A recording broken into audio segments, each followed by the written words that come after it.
the final one, I think this is the one that we probably all wrestle with on a regular basis, and I think the one that the church and maybe Christian culture has the hardest time maybe overcoming is this idea of work. Everyone works, or everyone's going to have the opportunity to work, and it's actually the place that we spend some of our most time is at work, and it is the place where we get to flesh out almost more often than any other place our worldview, the stories we believe, and our rituals is actually at work. But it's often detached from spirituality. The church has detached work from having spiritual implications. It's, maybe some people at best see it as like the mission field that they pray for their other coworker, but very few people see it as the place to actually live out their spirituality and actively live out their discipleship to Jesus. And what we see in our culture is that once again, work has become a primary place for self-expression and identity formation. So 3 different generations in the 1930s, in the 1950s, and then with the Nixon administration in the 1970s, 3 different, actually each time 20 decades apart, people looked at the future and they're like, hey, by the year 2000, the average American, because of technology and where the economy is probably going to be at, is going to work average of 15 hours a day. That was their prediction.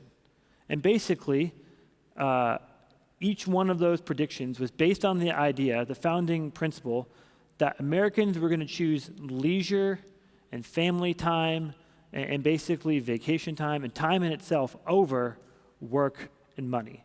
That was the presupposition. Now, they were not correct. In fact, they were very wrong. There's actually, of all the large, well-developed countries, no country works on average more than America. Of the developed world and of large countries, no country works on average more than America. Derek Thompson wrote a really great article on basically this idea of workism and it being the new religion. He wrote, basically in work, we've created this idea that the meaning of life should be found in what we do, in how we work and where we work. That is the foundation of the meaning of life. And he actually compares this idea of the temple and these spiritual places that people go to worship and to sacrifice. And, for decades and for centuries, it was the temple. And he basically is like the place where Americans lay down their altar and worship and find their spiritual significance is at work. He's like, it's the office desk.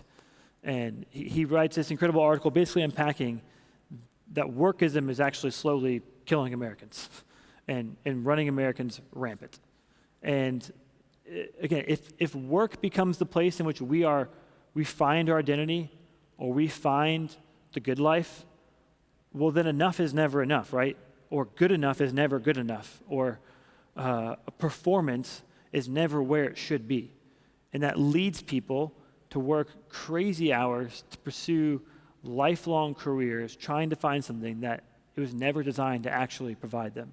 And ultimately, the result is burnout, dissatisfaction, and actually inequality.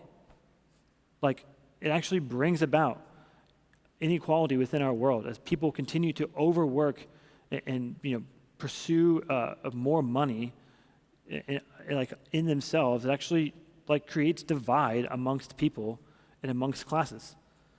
And so this idea of work becoming king or the idol, it creates destruction and creates chaos and actually burns people out. And so as followers of Jesus, first of all, we realize that work was actually not a part of the fall. It was actually always intended to be part of God's created order. Work is not, and if we're not careful, the church has sometimes taught this, that work is a result of the fall, and it's like no matter what you do, it's going to stink. But, tie yourself up by your bootstraps and work hard and go pursue some greatness. But work was actually always intended to be part of God's created ideal, his created order. Now, we are supposed to work from this identity that we are God's created image.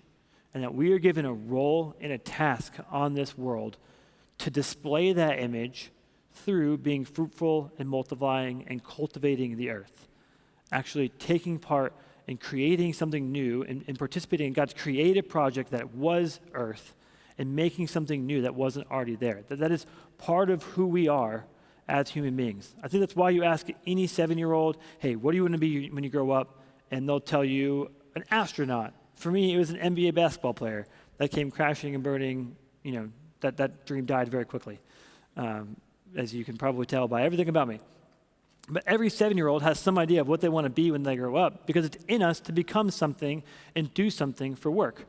And it's not just to find identity. I think it becomes from our God-given, Imago Dei identity. Part of that is for us to express that in work.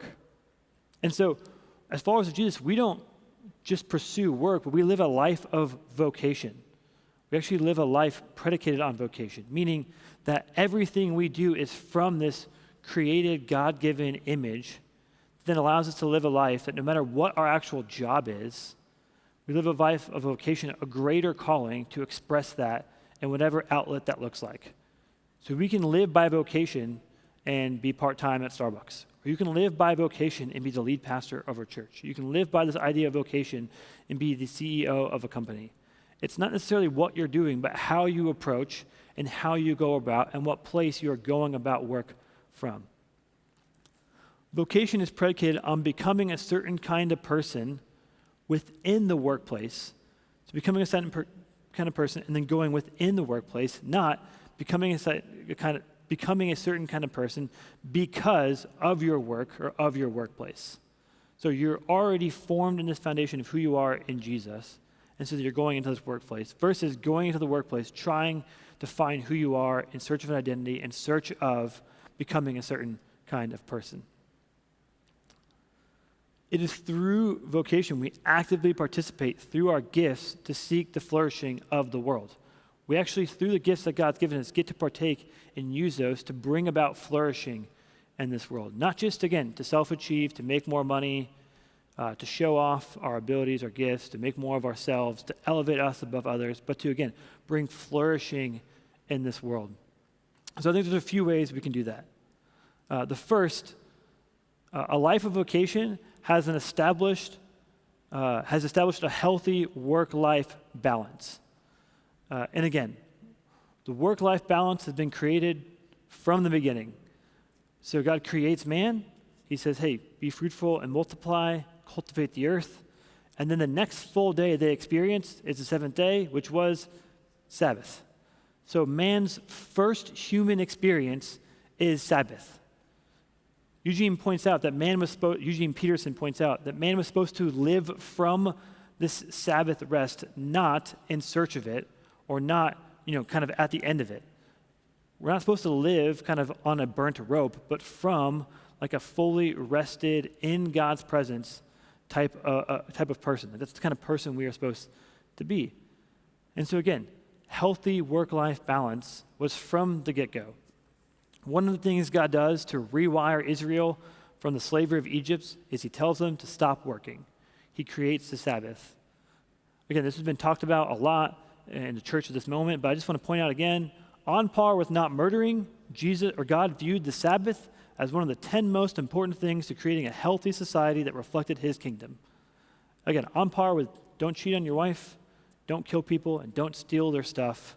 Sabbath is actually said before all of those things in God's created the 10 Commandments to create a functioning society that reflected him. And so as followers of Jesus, I think as the church, and for these people in this room, as people who work within the church, I think we need to lead the way in what it looks like to actually have a healthy work-life balance. And it doesn't mean not to work hard. It means we don't make work our life. We don't make work who we are.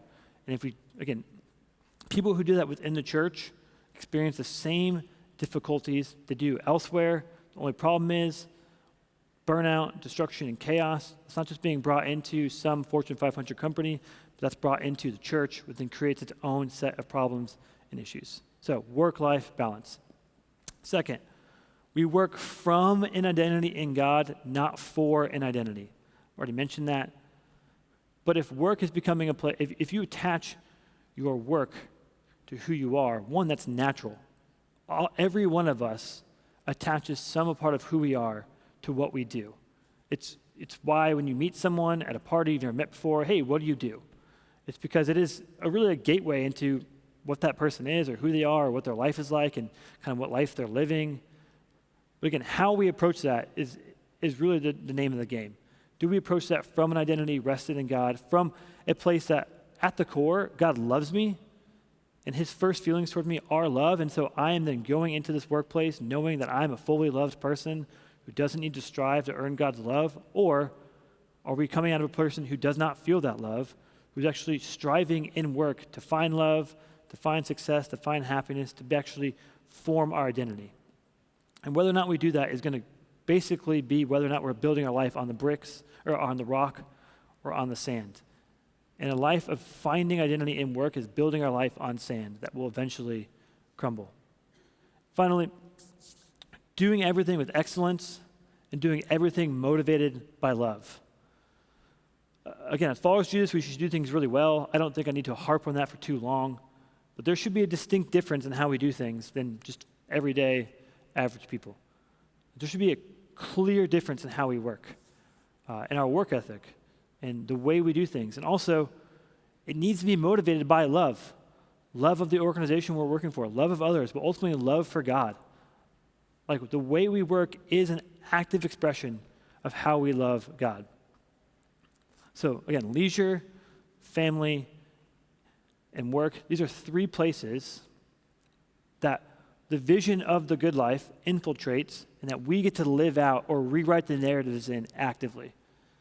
And so the church, as a church, every day we are facing this battle. Our choices of everyday, ordinary life.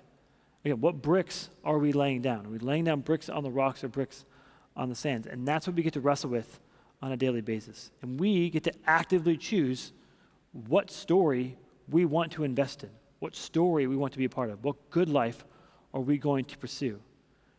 And it is as followers of Jesus, we need to constantly reflect on what story am I pursuing, what good life am I pursuing. And then depending on that answer, repent or actually change the way we're doing some things, make some changes, cut some things out, actually make some shifts.